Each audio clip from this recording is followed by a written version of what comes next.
আল্লাহ রাব্বুল আলামিন বলছে ইন্না আরাদনাল আমানাতা আলাস সামাওয়াতি ওয়াল আরদি ওয়াল জিবাল فأبين أن يحملنها وأشفقن منها وحملها الإنسان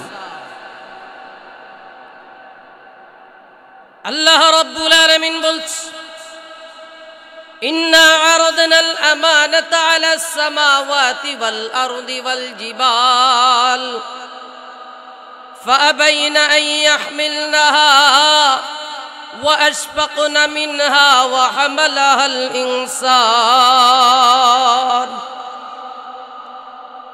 الله رب العالمين বলছ আমি এই কোরআনটাকে আমানত রাখতে চেয়েছিলাম আসমানের উপরে আসমান বলেছে আমার পক্ষে এই কোরআনের ভার বহন করা সম্ভব না ওয়াল আরদি জমিনকে দিতে চেয়েছিলাম জমিনের উপরে নাজিল করতে চেয়েছিলাম জমিন বলেছে আমার পক্ষে এটার বোঝা বহন করা সম্ভব না পাহাড়ের উপরে দিতে চেয়েছিলাম পাহাড় বলেছে আমার পক্ষে এই কোরআনের ভার বহন করা সম্ভব না তাহলে এটা কত ওজনওয়ালা কিতাব কথা আস্তে বলেন কত ওজনওয়ালা কিতাব যেই কিতাবের ভার আসমান বহন করতে পারে না যেই কিতাবের ভার জমিন বহন করতে পারে না যেই কিতাবের ভার পাহাড় বহন করতে রাজি হয় না এমন একটা কিতাব আমার আল্লাহ 6 বছরের বাচ্চার সিনার ভিতরে ঢুকাইয়া দিয়েছে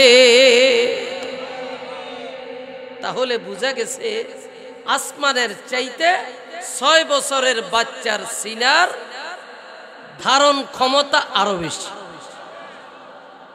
জমিনের চাইতে যেই সিনার ভিতরে এই কোরআন আল্লাহ ঢুকাইছে ওই সিনার দাম জমিনের চাইতেও বেশি যেই সিনার ভিতরে এই কোরআন আমার আল্লাহ ঢুকাইয়া দিয়েছে ওই সিনাটার দাম পাহাড়ের চাইতেও বেশি করে দিয়েছেন কে জবান খুলে বলেন কে এই কোরআনের সংস্পর্শে যিনি থাকেন কোরআনের সংস্পর্শে কোরআনের সাথে যিনি লেগে থাকেন যারা লেগে থাকেন তারা কি ধন্য নাকি শূন্য আস্তে বলেন ধন্য না শূন্য হ্যাঁ আর এটার বিরোধিতা যারা হয় তারা হয় শূন্য এবং হয় ক্ষুণ্ণ কথা বলেন এখন এই 6 বছরের বাচ্চার সিনার ভিতরে যে আমার আল্লাহ এটা ঢুকাইছে এটা কেমন করে প্রশ্ন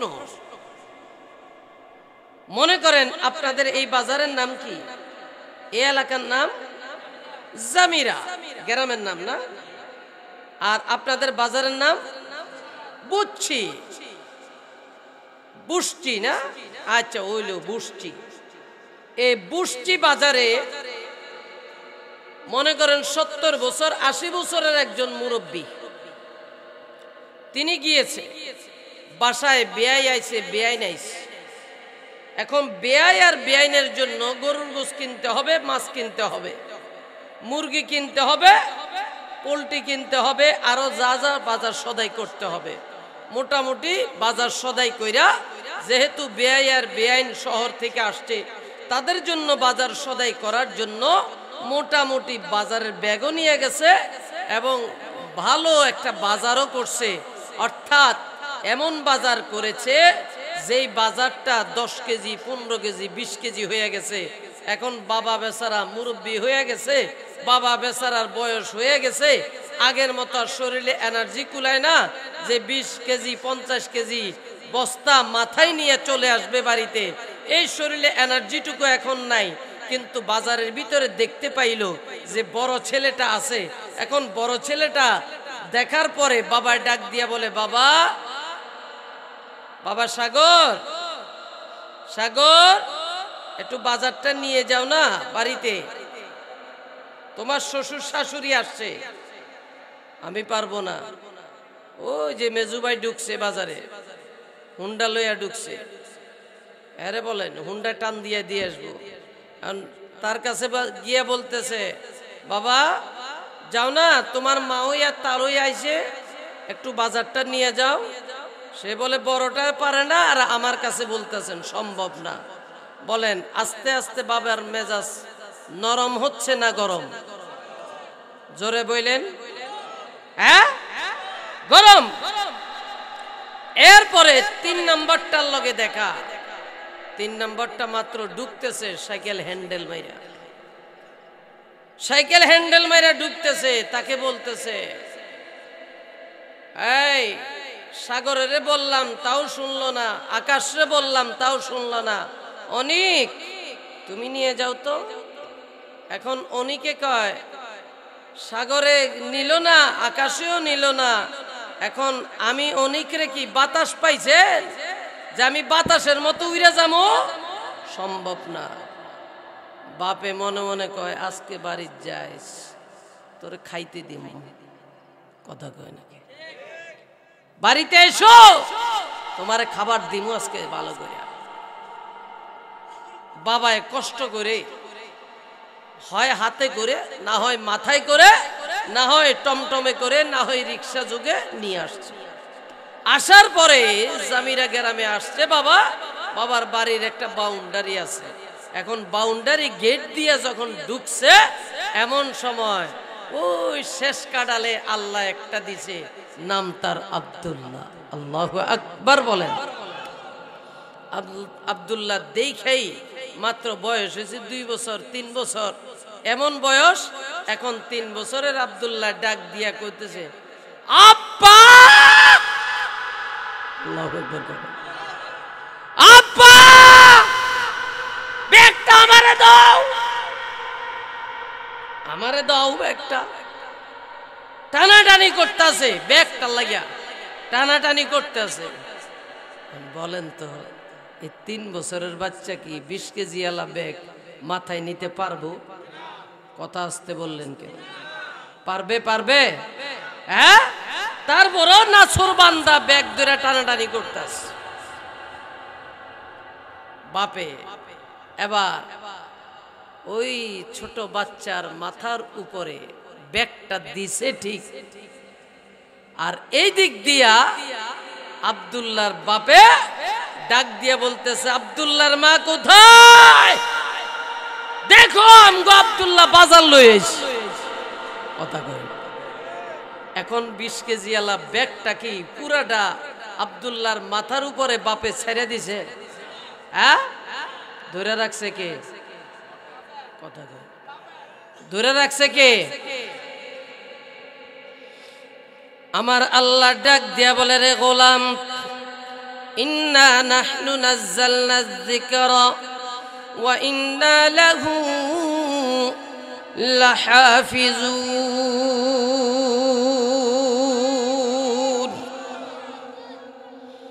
গোলাম, আমি আসমানটা এত বড় আসমান, আসমানের ভিতরে আমি এই কোরআনটা নাজিল করতে চাইলাম, আসমানকে দিতে চাইলাম, অথচ আসমান এই কোরআনের বোঝাটা বহন করতে রাজি হয় নাই। আমি এই কোরআনটা জমিনকে দিতে চাইলাম, এত বিশাল জমিন, জমিনেও এই কোরআনের ভার সহ্য করতে রাজি হয় নাই। এই কোরআনটা আমি পাহাড়ে দিতে চাইলাম, পাহাড়ও নিতে রাজি হয় না। অথচ 5 বছরের বাচ্চা, 6 বছরের বাচ্চা এই 30 পারা কোরআন শরীফ মুখস্থ করার জন্য মায় মাদ্রাসায় দিয়ে দিয়েছে, বাবাও মাদ্রাসায় দিয়ে দিয়েছে। এই বাচ্চা রাতের 3টা বাজে উঠিয়া তাহাজ্জুদের ভিতরে যায় দাঁড়াইয়া, এই বাচ্চা তাহাজ্জুদের নামাজটা পড়িয়া 2টা হাত তুলিয়া আমার মালিকের দরবারে ডাক দিয়ে বলে, মালিক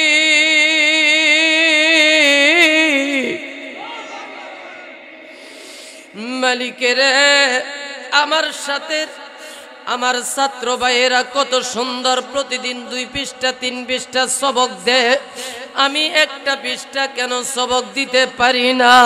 আল্লাহ তুমি আমার ব্রেনটা খুলে দাও, আল্লাহ তুমি আমার সিনার ভিতরে 30 পারা কোরআন দাও। বাচ্চাটা বারবার এইভাবে লড়ে আর সরে। যারা হেফজখানায় পড়েছে অথবা হেফজ বিভাগ দেখেছেন, আমরা যেহেতু হেফজ পড়েছি, এইভাবে ডুলিয়া ডুলিয়া বারবার ওই যে বাচ্চাটা যেমন বাপের ব্যাগ ধরে টানাটানি করে, এই বাচ্চাটাও ডুলে আর পরে, ডুলে আর পরে। আমার আল্লাহ ডাক দিয়ে বলে, গোলাম আমি এই কোরআনটা তুই যেহেতু এত কাকুতি মিনতি কইরা আমার কাছে চাইতেছস, আমি আল্লাহ এই কোরআনটা তোর সিনাতে ঢুকাইয়া দিলাম। তবে তোর সিনাতে ঢুকাইছি ঠিক, যেহেতু এই কোরআনটা আসমান বহন করতে পারে নাই, যেহেতু জমিন বহন করতে পারে নাই, পাহাড়ের এর বোঝা বহন করতে পারে নাই, তুইও তো পারবি না। তবে তোর সিনার ভিতরে আমি ঢুকাইয়া দিছি, কিন্তু এটা আমি আল্লাহ পুরা বোঝাটা দিই নাই, আমি আমার কুদরতি হাতে ধরে রেখেছি। ধরে রাখছে কে? জোরে বলেন কে? হ্যাঁ, যদি পুরাটা আল্লাহ বান্দার সিনার ভিতরে ছাইরা দিত, বান্দার পক্ষে কি সম্ভব? হ্যাঁ, তাহলে এখন যারা যারা এই কোরআনটাকে নিবেয়া দিতে চায়, মনে করে 2-1 আলেম রে মাইরা ফেলাইলে, 2-1 আলেম রে ফাঁসি দিলে, 2-1 আলেমকে জেলে দিলে, 2-1 আলেমকে গুসা মাইরা রক্ত প্রবাহিত করলে, 2-1 আলেমকে গুসা মাইরা দাঁত থেকে রক্ত বাহির করে ফেললে, 2-1 আলেমকে নির্মম নির্যাতনের স্টিম রোলার চালাইলে, কলিজাটা ঝাঁঝরা করে দিলে এই কোরআন শেষ হয়ে যাবে। বিষয়টা কি এমন? এমন আল্লাহ বলেন, না না, পারবি না। ইউরিদুনা আন ইউতফিউ নূরাল্লাহি বিআফওয়াহিহিম ওয়াল্লাহু মুতিম্মু নূরিহি ওয়ালাউ কারিহাল কাফিরুন। আমার মালিক বলে পারবি না, কিন্তু ওরা ফুৎকার দিয়ে নিভে দিতে চায়। ওরা মনে করেছে এটা কেরোসিন তেলের বাতি, মোমবাতি ফুৎকার দিয়ে নিভে দিতে পারবে। আমার আল্লাহ বলে, না না না না, এটা ফুৎকার দিয়ে নিভাইতে পারবি না, কারণ এটা আমি আল্লাহ, আমি আমার কুদরতি হাতে ধরে রেখেছি। এই বাতির সুইচ কার হাতে? কথা বলেন, কার হাতে? বরং যারা নিভাইতে যাবে ওরা নিভে যাবে। এটা কি বাস্তব না অবাস্তব? হ্যাঁ, কেউ কল্পনা করছিল এইভাবে হবে? হ্যাঁ, আহারে,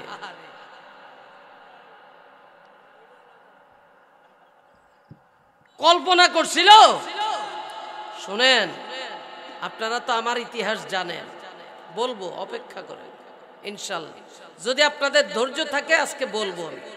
গত বছর, আগের বছর যখন আমি আসছিলাম তখন রিমান্ডের কথা আপনাদেরকে বলে যায়নি। ওরা যে কি নির্যাতন করছে আমি আপনাদেরকে আজকে বলবো, কিঞ্চিত বলে যাব ইনশাল্লাহ। কারণ এখন কথা বলার সময় আসছে।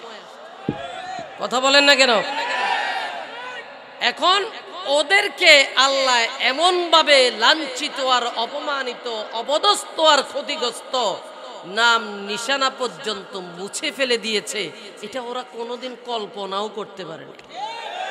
আরে ওরা করবে কেন? আমরাও তো কল্পনা করতে পারিনি। কথা কন নাকি? ইচ্ছায় হোক অনিচ্ছায় হোক সবাই কইছি, ওরা ওগো বড়টা মরার আগ পর্যন্ত মনে হয় আর ওগোর থেকে কেউ নিতে পারত না। এটা সবাই ধারণা করছে না? আল্লাহ কয়, না রে গোলাম, না। ওয়ামাকারু ওয়ামাকারাল্লাহ ওয়াল্লাহু খায়রুল মাকিরিন।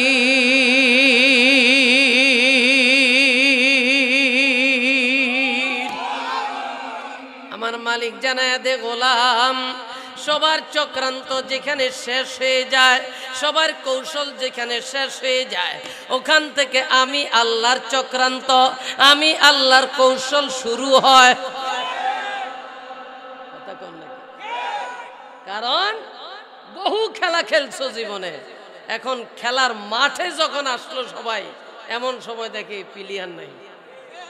হ্যাঁ, আরে তখন বলতেছে, আরে কত জন রে কত কি দিলাম, যাইবার কালে একজন আরো দেখা না পাইলাম, আমার এমপি মন্ত্রী, আমার নেতা কর্মী কোথায় পালাইলো, থাকতে আমি পারলাম না রে সোনার দেশেতে।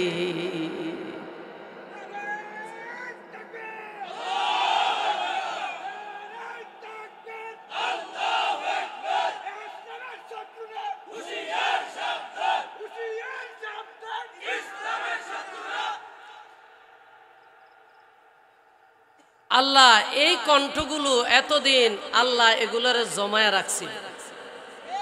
এখন আল্লাহ বলে, এখন এই কণ্ঠগুলো আবার বলিষ্ঠ হওয়ার সময় আসছে। কথা বলেন ঠিক কিনা? তাহলে বলতেছিলাম যে এই কোরআন, এই কোরআনের সংস্পর্শে যারা থাকে,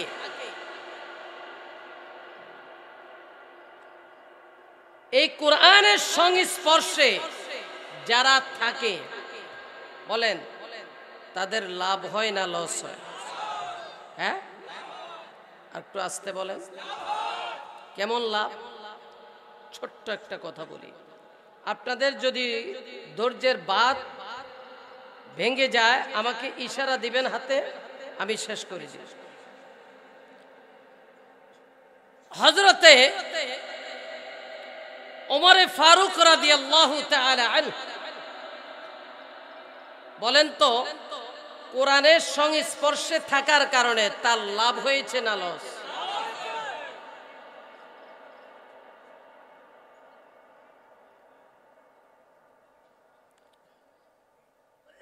যারা উঠবে ফাঁকা জায়গাটা ঢাইকা দিবে সাথে সাথে, না হইলে মাঝখানে শয়তান ঢুকবে। এরপরে ওমর ফারুকের বলেন, হযরত ওমর ফারুক রাদিয়াল্লাহু তাআলা আনহু, ওনার হাত কয়টা? আস্তে বলেন। আবু জাহেলের হাত কয়টা? ওমরের চোখ কয়টা? এরপরে আবু জাহেলের চোখ কয়টা? তাহলে অবয়বের ভিত্তিতে, বাহ্যিক সুরতে, দেখার দৃষ্টিতে দুজন একই রকম, শক্তিও একই রকম, কিন্তু বলেন তো দাম কার বেশি? আবু বকর ওমরের দাম বেশি নাকি আবু জাহেলের? ওমরের দাম বেশি না আবু জাহেলের? জোরে বলেন। হযরত ওমর ফারুক রাদিয়াল্লাহু তাআলা, কারণ একটাই, কারণ হয়েছে ওমর ফারুক রাদিয়াল্লাহু তাআলা সেই দিন লাভবান হয়েছে যেই দিন কোরআনের সংস্পর্শে এসেছে। কোরআনের সংস্পর্শে আসার কারণে হযরত ওমর ফারুক রাদিয়াল্লাহু তাআলা অনেক দামি হয়ে গেছে, দামি হয়ে গেছে। কারণ এই কোরআনের সংস্পর্শে আসার কারণে ওমর ফারুক দাম হয়ে গেছে, কিন্তু কোরআনের সংস্পর্শে না আসার কারণে আমার রাসূলের চাচা হওয়া সত্ত্বেও আবু জাহেলের লাভ হয় নাই, বরং লস হয়েছে। ঠিক না বেঠিক? এই যে দেখেন, গত 2 দিন আগের ঘটনা, বগুড়া এক স্টুডেন্ট, এই বাচ্চা সিনার ভিতরে কোরআন না থাকার কারণে দেখতে পাঞ্জাবি, দেখতে হুজুর। বলেন এই দেশে অনেক আছে পীর সাহেব, দেখতে জুব্বাও বড় আছে, পাগড়িও বড় আছে, রুমালও বড় আছে, হাবাকাবাও বড় আছে, হাতের ভিতরে তসবিও আছে, আবার সুন্নতি লাডিও আছে, কিন্তু এই পীর সাহেব নামাজ পড়ে না, এমন পীর আছে না? উনি কলব জারি করে, কলব। পুরুষেরও কয় কলব, মহিলারও জাগা মতে দৈরা কয় কলব জারি করে। কথা কন, আপনাদের পাশে চাঁদপুরেই আছে। আমি কখনো এদের বিরুদ্ধে বলি না, কারণ এদের বিরুদ্ধে বলার কিছুই নেই। কারণ হয়েছে আপনার দুই চোখ আছে, দুই চোখ দিয়া যদি আপনি জমির RS CS PS খতিয়ান সব যদি যাচাই বাছাই করে একটা জমি ক্রয় করতে পারেন, আপনি কাপড় কিনতে গেলে কোনটা সুতির, কোনটা ট্যাটন, কোনটা পলিস্টার, কোনটা দেশি, কোনটা বিদেশি যাচাই বাছাই করে, চাউল কোনটা মোটা, কোনটা চিকন, সব যাচাই বাছাই করে যদি নিতে পারেন, ইসলাম সম্পর্কে আপনি ওই হুজুরগুলা, আপনি ওই লেবাসদারি এই পীর নামের ভণ্ডগুলারে দেইখা নেওয়ার দরকার আছে না নেই? অথচ এই দেশে বহু আল্লাহর ওলিয়গল আছে যাদেরকে দেখলে চেহারা অটোমেটিকলি পরিবর্তন হয়ে যায়, যাদেরকে দেখলে আমল পরিবর্তন হয়ে যায়, যাদের কথা শুনলে কলবের ভিতরে ইলহাম জারি হয়ে যায়, কাশফ জারি হয়ে যায়, যাদের আলোচনা শুনলে জাহান্নামের কথা ভয় হয়, দুনিয়ার লোভ লালসা সব ছেড়ে দেওয়া হয়। আছে না নাই? উজানির পীর সাহেব, কথা বলেন না কেন? চরমনায়ের আল্লাহর কুতুব, আছে না নাই? তাহলে এই হক্কানি পীরগুলো চোখ দিয়ে দেখা যায় না?